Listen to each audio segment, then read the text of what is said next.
장날 첫날 10년 100년을 제재를 가해보라 합시다. 절대로 먼저 핵폭이란 비핵화란 없으며 서로 맞바꿀 흥정물도 없습니다.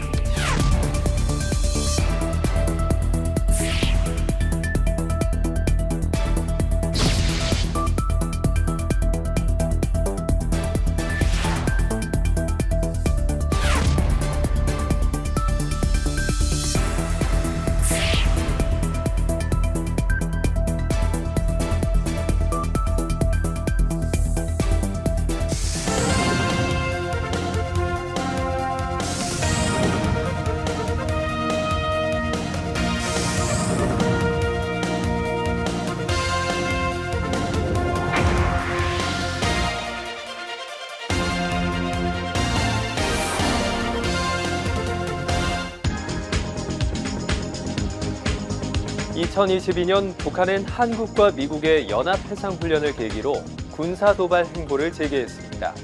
역대 최대로 미사일을 발사했고요. 또 무력 강화에 대해선 연일 광폭 행보를 보이고 있습니다. 이러다 7차 핵실험까지 강행하는 게 아닌가 우려도 나오고 있는데요. 북한이 이렇게 강경하게 나오는 이유는 무엇일까요? 오늘은 세 분의 전문가들과 함께 북한의 안보와 경제, 그리고 대외 전략에 대해서 각 논의 주제에 맞게 하나하나 이야기 나눠보겠습니다. 네, 첫 번째 주제는 북한의 현재 정치와 군사 동향에 대해서 논의해 보겠습니다. 한국국방연구원 조비연 선임연구원님 나오셨습니다. 안녕하세요. 2023년 북한의 신년 메시지가 굉장히 강렬했습니다. 북한은 당 중앙위원회 제8기 제6차 전원회의 확대회의에서 남한은 명백한 적이다. 핵탄두 보유량을 기하급수적으로 늘리겠다라고 밝혔는데요. 네, 이렇게 강경한 메시지를 내고 있는 북한의 현재 내부 정치 상황, 연구원님은 어떻게 보고 계신가요? 네, 북한의 내부 현재 상황은 이번 1월 1일에 발표된 결정문에서 정말 잘 드러나고 있습니다. 이번 결정문의 가장 큰 특징 중에 하나가 바로 이 경제 부분에 대한 부분이 생각보다 과거보다 많이 축약된 부분입니다. 물론 12개의 목표에 대해서 자세히 제시는 하고 있지만 이러한 부분들이 과거 결정문에 비해서는 많이 줄어들었습니다. 대신 이번 결정문에서 들어가고 강조된 것이 무엇이냐면 바로 이 김정은 위원장의 2022년 안보정세 평가 부분입니다. 여기서 뭐라고 되어 있냐면 국가 존명을 판가름하는 위험천만하고 급박한 고비들이라고 되어 있고, 이를 극복하는 방안으로 자위력 국방력 강화를 제시했고, 거기에 더해서 대미 대남을 겨냥한 핵무력의 정당성을 강조를 하고 있습니다. 이러한 배경에는 바로 북한의 경제난이 큰 이유라고 생각이 됩니다. 코로나19 팬데믹하고 지속되는 경제 제재 때문에 경제 분야에서 성과를 내기가 많이 어려웠습니다. 그렇기 때문에 북한 지도부는 이러한 경제 상황을 외부의 적으로 돌림으로써 완화하고 김정은 중심의 결속력을 다지는 계기로 삼고자 하고 있는 것으로 보여집니다. 네, 그렇군요. 작년이 김정은 체제 10주년이었습니다. 현재 김정은 위원장이 주도하고 있는 북한의 정치 체제와 권력 구조의 특징, 무엇이라고 생각하시나요? 첫 번째는 이 10년 동안 김정은 중심의 권력이 굉장히 공고화됐다는 특징이 한 가지 있습니다. 2016년 제7차 당대회에서 기존 당 제1비서 직책을 폐기하고 대신에 당 위원장직을 신설해서 김정은을 추대를 했습니다. 그리고 이후에 개최되었던 최고인민회의에서는 국방위원회를 대체하는 국무위원회를 신설했고 국무위원장으로 김정은이 추대가 됐습니다. 그래서 결과적으로는 당 정군의 최고수장으로 거듭나는 그런 변화를 보여왔습니다. 두 번째, 이번 김정은 10년 체제의 특징이라고 한다면 바로 공포의 정치라고 생각이 됩니다. 이미 많이 보도가 됐지만 김정은은 리영호, 장성택과 같은 고위 관료들을 숙청했고, 그렇기 때문에 최근 고위 관료들이 탈북이 잇따르고 있습니다. 이러한 공포정치라는 것은 김정은 10년 체제의 특징이기도 하지만 가장 큰 목적과 하는 이유라고 한다면 첫 번째는 김정은 수령을 중심으로 한 권력의 공고화, 그리고 반대 파벌의 색출과 제거도 있겠고요. 그리고 이를 통해서 젊은 인력들을 배치함으로써 자신의 지지 기반을 다지는 그런 계기라고 보여집니다. 네. 2023년 연초에 한국과 미국의 국방장관 회담에서 대북 확장 억제 강화를 강조한 것과 관련해 북한은 핵에는 핵으로 그리고 정면 대결에는 정면 대결로라는 원칙에 따라서 초강력 대응을 하겠다라고 반발을 했습니다. 자, 현재 북한의 핵무력 강화 전략 어떻게 진행되고 있나요? 북한은 최근 전술핵 탄두 중량, 저수지 발사 탄도미사일을 비롯한 다양한 이 핵탄두의 운반 수단을 개발을 하고 있습니다. 이러한 북한의 핵무력 강화 전략의 목적은 한 3가지 정도로 정리해 볼 수 있습니다. 첫 번째는 월등한 군사력 우위를 통해서 한미 동맹과의 군사력 균형을 맞추기 위한 것이고, 두 번째는 이를 통해서 한미 동맹의 공격을 억제하는 것, 그리고 세 번째는 억제가 실패했을 때 북한이 핵무기를 즉시 동원할 수 있다는 의지와 실행력을 과시하려는 것입니다. 물론 이러한 것을 통해서 북한 내부의 결속력을 강화시키려는 정치적 목적도 있겠습니다. 네, 북한 핵 문제의 심각성은 아무리 강조해도 지나치지가 않습니다. 북한은 2022년에 핵무력 정책 법령을 제정했는데요. 이건 어떤 의미인가요? 네, 그동안 북한은 명시적으로라도 핵무기는 외부로부터의 공격을 억제하기 위한 방어용이며 선제 사용 가능성을 배제한다고 했었습니다. 하지만 이번 2022년 9월 8일에 제정된 핵무력 정책법은 매우 공세적인 핵 정책입니다. 이번 핵무력 정책 법령에 제시된 핵무기의 5가지 사용 조건을 보게 되면 예컨대 북한에 대한 핵무기 또는 어떠한 공격이 감행되거나 임박했다고 판단되었을 때 핵을 사용할 수 있다. 그리고 또는 핵무기를 사용할 수밖에 없는 그런 상황이 발생했을 때도 핵이 사용이 가능하다라고 되어 있습니다. 그리고 이것보다 더 중요한 조항 중에 하나가 무엇이냐면 이 국가 핵무력에 대한 지휘 통제 체계가 위협에 처할 때는 핵을 자동적으로 사용할 수 있다고도 되어 있습니다. 결국 북한의 자의적 판단에 따라서 핵무기가 언제든지 사용 가능하고 선제 공격도 배제되지 않는 굉장히 공세적인 핵 정책이라고 하겠습니다. 네. 말씀하셨듯이 2023년에도 북한은 지속적으로 미사일을 발사할 것 같습니다. 북한의 미사일 전략은 어떤지도 굉장히 궁금해지는데요. 과거와는 다른 특징이 있다고 보시나요? 네, 그렇습니다.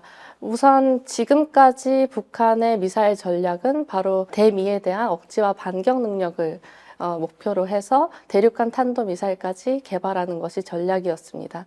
그런데 이번 이제 나타나는 가장 큰 변화 중에 하나는 예컨대 전술핵 운용부대를 신설한다든지 훈련을 한다든지 하는 대미뿐만이 아니라 대남을 대상으로 한 핵무력의 필요성을 언급하고 있는 부분입니다. 그래서 대남과 대미 차원 이중적으로 가는 북한 핵 전략이 달라진 부분이라고 말씀드릴 수 있겠습니다.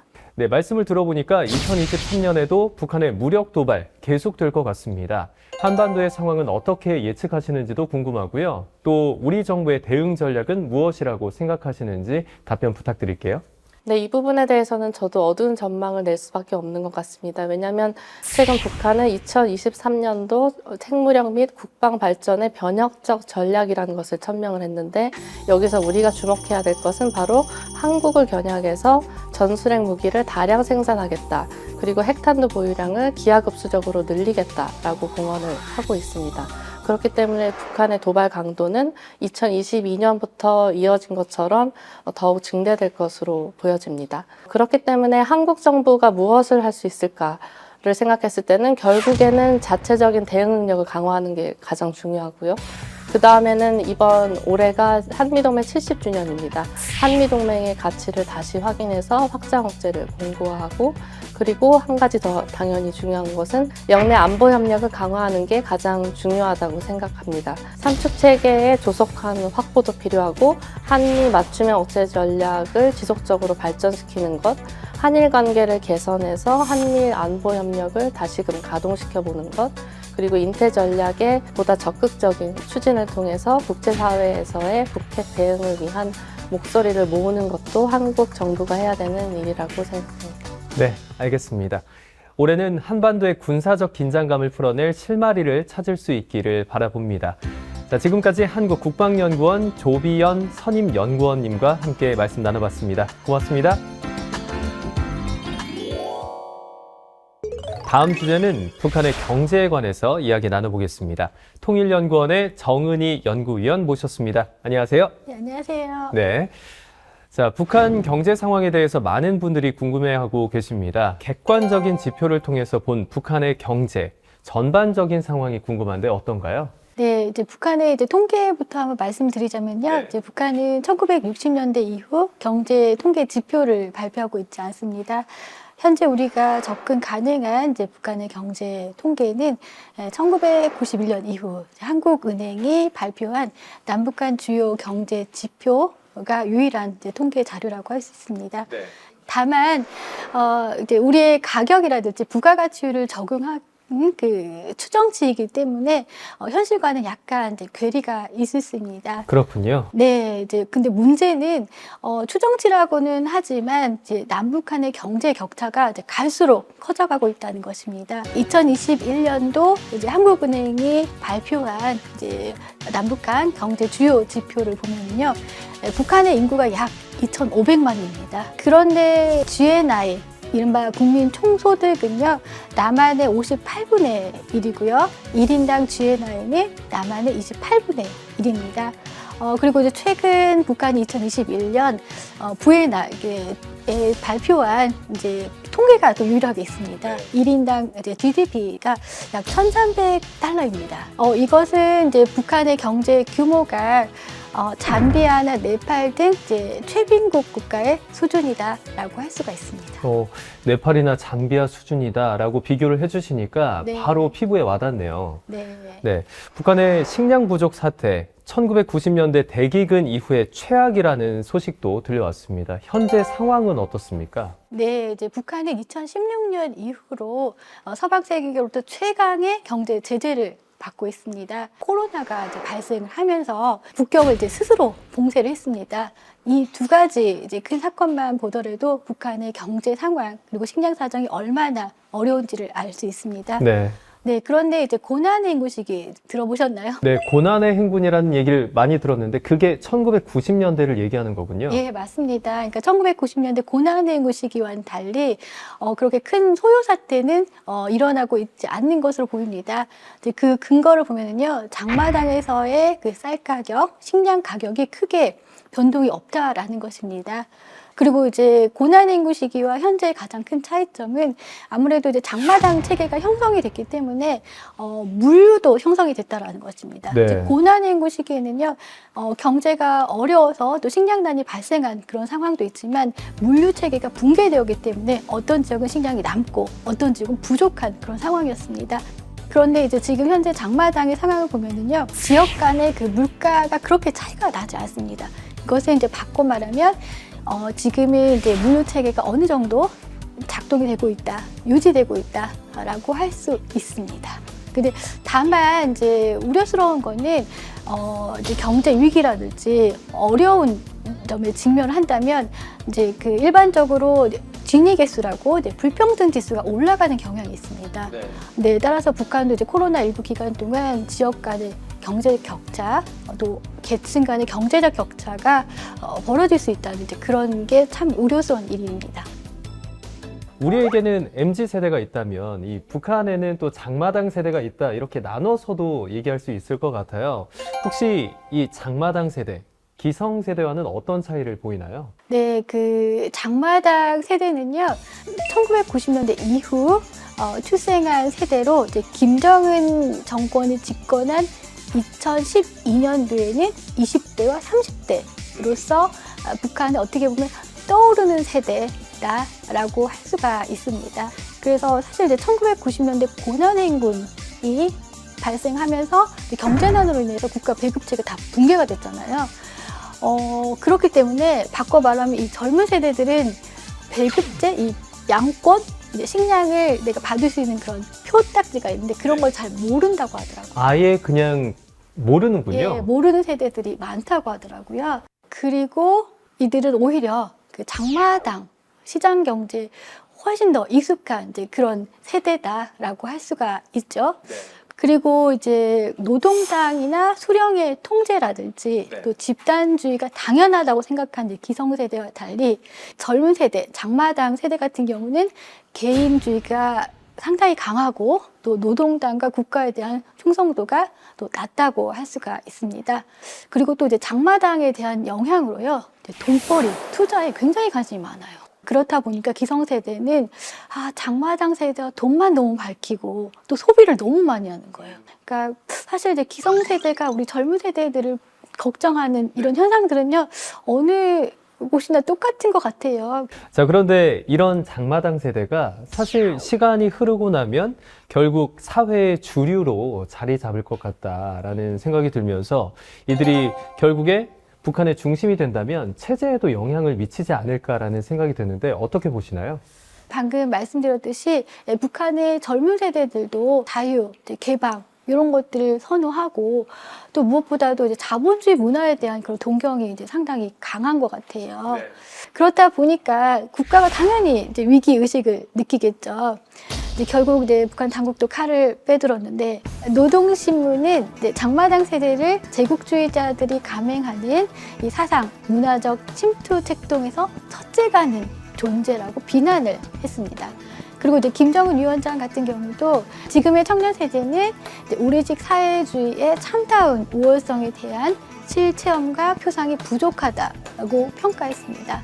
이것은 이제 바꿔 말하면 북한도 이제 새로운 세대에 대해 굉장히 이제 민감하게 반응하지 않을 수밖에 없고 또 국가 정책적으로도 중요하게 다루지 않으면 안 되는 그런 상황임을 뒷받침한다고 할 수 있습니다. 네.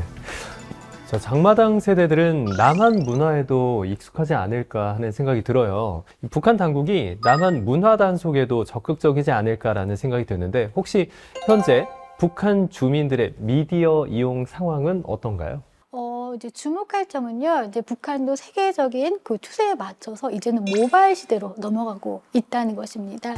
그 어느 정도냐면 그 9일 날 보고서에 제시한 그 수치 추정해서 살펴보면요, 북한 인구의 3분의 1 가량이 휴대전을 소지하고 있다는 것입니다. 3분의 1이요? 네, 맞습니다. 이런 비경제 활동의 인구를 제외하면 이제 다 소유하고 있다라고 할 정도의 굉장히 이제 의미 있는 수치라고 할 수가 있습니다. 이것은 바꿔 말하면 북한의 젊은 세대들은 그만큼 미디어에 접할 기회, 바꿔 말하면 남한 문화에 접할 기회가 많다는 것입니다. 그렇군요.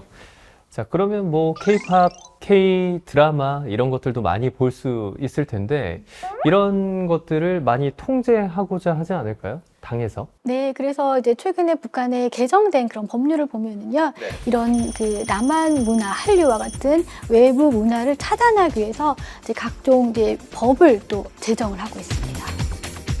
코로나19 시기에 중국과의 국경에 있는 장마당은 통제된 것으로 알고 있습니다. 코로나19가 북한 사회에 어떤 영향을 미쳤다고 요약할 수 있을까요? 네, 이제 북한에서는 코로나19가 지정한 제재다라고 할 정도로 북한 경제에 미친 영향은 이제 상당히 컸을 것으로 보입니다.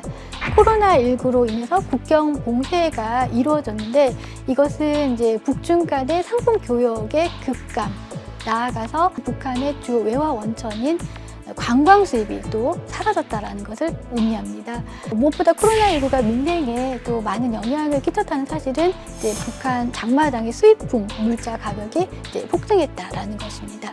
특히 북한 주민들의 생활에 중요한 밀가루, 콩기름, 설탕 이런 것들의 가격이 이제 상당히 폭등을 했습니다. 따라서 이제 북한 주민들의 시장 활동이 굉장히 이제 위축될 것으로 보이고요. 무엇보다 중요한 거는 이제 또 이런 코로나19로 인해서 비공식적인 부분에서 실업률이 많아졌다는 것입니다. 그러니까 예를 들면 이제 북한에서 직장에다 돈을 내고 대신에 시간을 벌어서 그 시간에 비공식적인 부분에서 경제 활동을 했다면 이제는 경제가 위축되면서 직장에 돈을 또 바칠 수가 없으니까 다시 공식 부분으로 회귀할 수밖에 없는, 그러면 북한에서 그 임금이 공식 임금이 그 쌀로 치자면 1kg도 안 되거든요. 그런 체계로 다시 회귀할 수밖에 없는 그런 상황이라고 할 수 있습니다.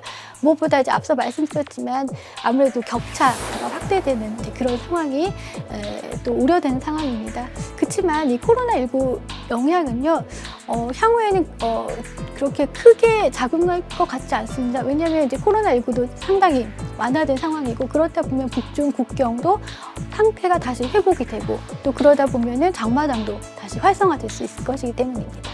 네, 그렇군요. 외부 문화의 유입은 막을 수 없고 또 경제는 정상적인 기능을 하지 못하는 상황에서 결국 희생되고 있는 건 북한 주민들일 수밖에 없는데요. 이를 위한 해결책은 없는 건지 마음이 참 무거워집니다. 지금까지 통일연구원 정은희 연구위원님과 함께 이야기 나눴습니다. 고맙습니다. 감사합니다. 마지막 주제는 북한이 승부수로 던지는 외교 전략에 관해서 이야기 나눠보겠습니다. 통일 한반도 포럼 조윤영 대표님 모셨습니다. 안녕하세요. 안녕하세요. 조윤영입니다. 네, 반갑습니다. 대표님, 2022년 12월 말에 북한의 당 중앙위원회 전원회의에서 남한을 겨냥해서 대적 투쟁과 함께 또 정면 승부를 천명했습니다. 자, 사실상 남한을 주적으로 강대강 행동을 언급한 거나 마찬가지인데 최근 북한의 대남 전략은 어떤 상황인가요? 네, 북한의 대남 전략을 설명하기 위해서는 먼저 북한 체제의 존립 목표에 대해서 설명하는 것이 필요할 것 같습니다. 북한 체제의 존립 목표는 전 한반도의 김일성, 김정일 주의하와 공산주의 사회 실현, 한마디로 말해서 적화 통일이라고 볼 수 있습니다. 최근 적발된 간첩단 사건 등에서 확인되는 것처럼 북한은 적화 통일이라는 대남 전략을 포기한 것은 절대 결코 아닙니다. 네, 저도 그 간첩단 사건 얘기 들으면서 지금도 간첩이 있다고? 라는 생각이 들었거든요. 네, 그래서 사실 그 뉴스가 나왔을 때도 굉장히 아직도 간첩이 우리 사회에 있을 수 있구나 하고 좀 놀라셨던 분들이 많은데요. 그것 역시 북한이 적화 통일을 포기한 것은 아니다라는 증거를 확실하게 보여주는 것이라고 할 수 있습니다. 그리고 지난 문재인 정권은 과거 김대중 노무현 정부 때보다 북한은 더 우호적인 진보 정권이라고 볼 수 있습니다. 북한이 어떤 도발을 감행해도 묵묵히 참으면서 북한의 입장을 국제사회에 대변하는 역할을 했습니다. 하지만 남한에는 보수 정권이 들어섰습니다. 그래서 이후의 대남 기조는 더욱 강경해지는 모습을 나타냈고요. 2년 만에 남한을 겨냥해서 적과의 투쟁, 즉 대적 투쟁이라는 표현까지 다시 등장했습니다. 네. 참 유례없는 긴장감이 한반도에 감돌고 있습니다. 2023년 대표께서 예상하시는 북한의 대남 전략 어떻게 정리해 볼 수 있을까요? 네, 북한은 지금 현재 정부에서는 이제 보수 정권이 들어섰기 때문에 남북 관계의 진전을 기대하기가 어렵다는 판단을 하고 더욱 공세적이고 도발적인 대남 행보를 펼칠 것이라고 보입니다.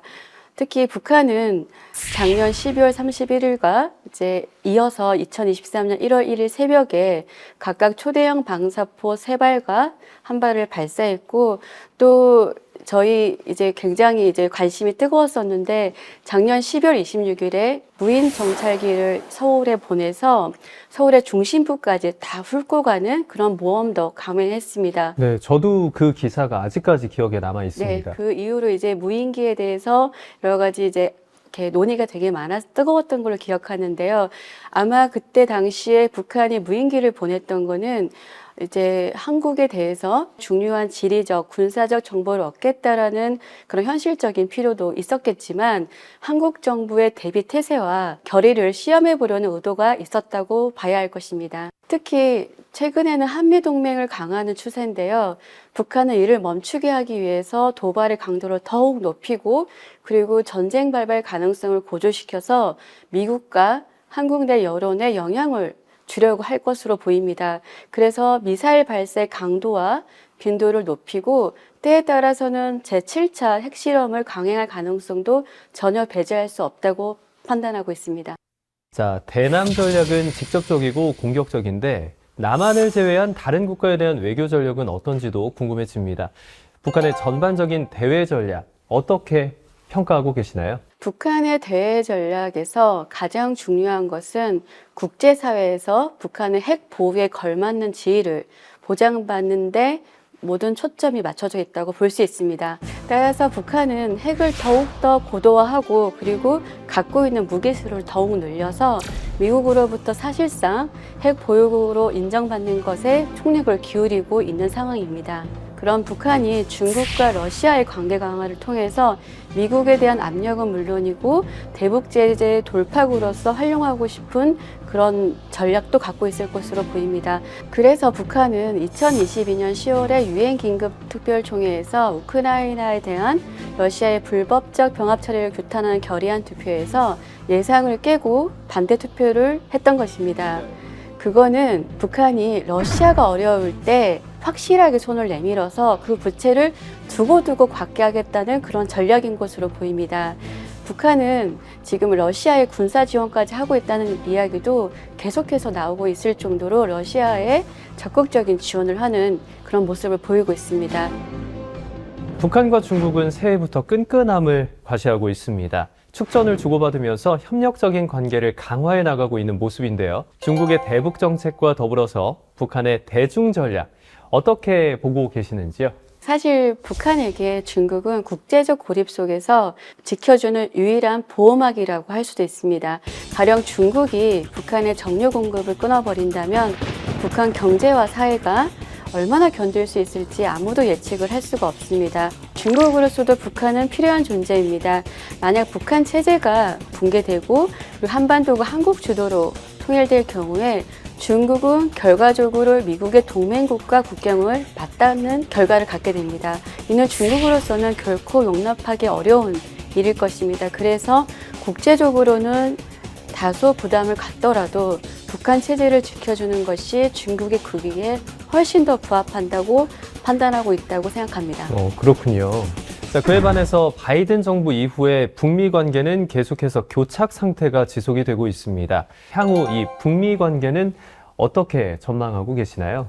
네, 북한의 대미 전략의 핵심은 앞에서도 말씀을 드렸지만 핵 보유를 인정받는 것입니다. 반면 미국은 북한이 핵 폐기 의사를 밝히지 않는 한 북한과 협상은 절대 불가능하다는 입장입니다. 미국은 대북 제재를 강화해 나가면 어느 순간 북한이 더는 견디기 어려운 상황이 올 것이다 라고 기대를 하고 있지만 결과적으로 말씀드리면 사실 북한의 내구력은 중국의 지원 등의 힘을 입어서 예상보다 훨씬 더 단단한 것으로 평가되고 있습니다.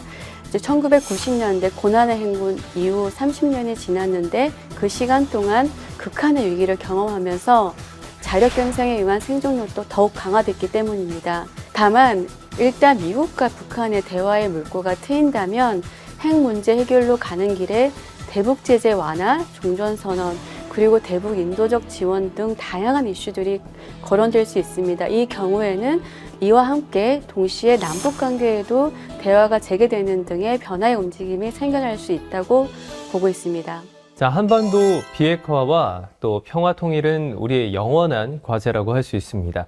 북한 비핵화를 끌어낼 수 있는 방법에 대한 제안을 좀 해주실 수 있을까요? 최근 남북 관계는 악화일로를 걷고 있지만 그렇다고 해서 저는 대화를 포기해서는 안 된다고 생각하고 있습니다. 우리 정부는 북한의 비핵화 실현을 위한 담대한 구상을 북측에 제의했는데요. 이러한 정부 정책이 현실적으로 실현될 수 있도록 국민들이 지지와 성원을 많이 보내야 한다고 생각하고 있습니다. 네. 또한 이와 함께 북한의 핵무력을 거부할 수 있는 위력을 가진 강력한 국방력을 갖춰서 북한의 대남 도발 의혹을 억제하는 한편 한미동맹을 강화하고 국제사회의 대북 제재를 경고히 함으로써 북한이 핵을 보유하는 것이 오히려 체제를 위험에 빠뜨리게 한다는 사실을 절감하게 해야 할 것입니다. 그리고 한편으로는 인도적 차원에서 대북 협력 등을 적극적으로 추진해서 우리가 북한 자체에 적대감을 갖고 있는 것은 아니다 라는 것을 확실히 보여줄 필요가 있다고 생각합니다. 그리고 마지막으로 강조하고 싶은 것은 대북 정책에서 가장 중요한 것은 당장의 성과에 급급할 것이 아니라 긴 안목을 갖고 역사적 흐름을 통찰하면서 한 걸음씩 차근차근 나아가는 것임을 깊이 깨닫고 이것을 반영한 정책을 내놓아야 한다는 것입니다. 자, 2023년 북한은 국제 정세에 불어온 신냉전 구도를 적극적으로 활용할 것으로 예상이 됩니다. 한반도의 긴장감을 몰아내고 평화 통일을 이룰 수 있도록 지혜가 필요한 때가 아닌가 생각되는데요. 지금까지 북한 대외 전략 전문가이신 통일 한반도 포럼 조윤영 대표님과 함께 이야기 나눠봤습니다. 고맙습니다. 감사합니다. 시청해주신 여러분 고맙습니다.